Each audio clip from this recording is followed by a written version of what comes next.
Thank you, Minister, for your speech. My name is Li Yu. I come from Li Kuan School Public Policy.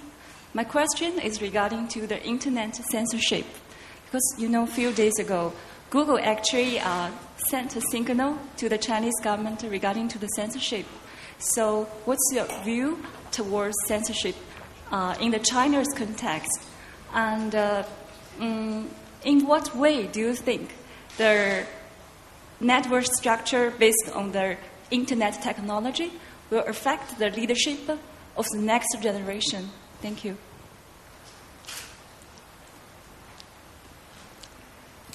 There's much more to the Google saga than has come out in the public domain. I'm quite sure Chinese intelligence, US intelligence know much more than they are letting out. The problem is a fundamental one. Cyberspace is a new reality which will create all kinds of new problems.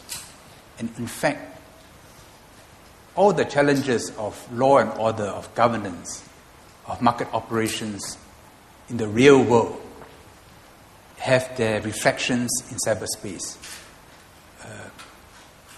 Freedom, crime, privacy, intellectual property, standards, enforcement, harassment,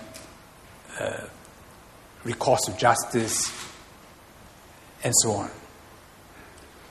The UN has got certain standards, I think quite under UNCITRAL or something. I think that sets a basic framework, but there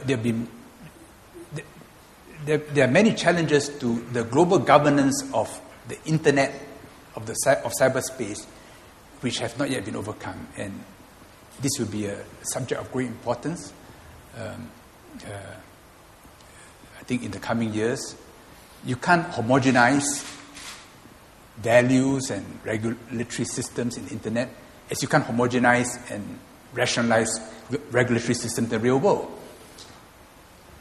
In the real world, you accept that there's diversity, but there are layers and levels at which people can meet and exchange.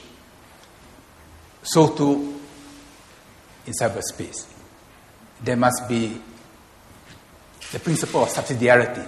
You must be able to be yourself, to have your privacy and separate existence and culture in cyberspace, while at the same time having enough portals for you to interact with others so that you benefit from all the advantages of connection and globalization. So I see this tension between China and India over Google as a necessary one. If it's not Google, it'll be something else or somewhere else. And it surfaces real problems which have got to be addressed. So you say this is a crime in your country, it's not a crime in my country. So you cannot expect me to enforce your laws in my country.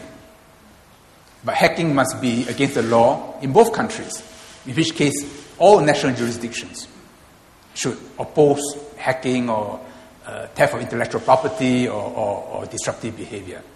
But at the same time, when it comes to censorship, in Europe, Holocaust denial is not allowed.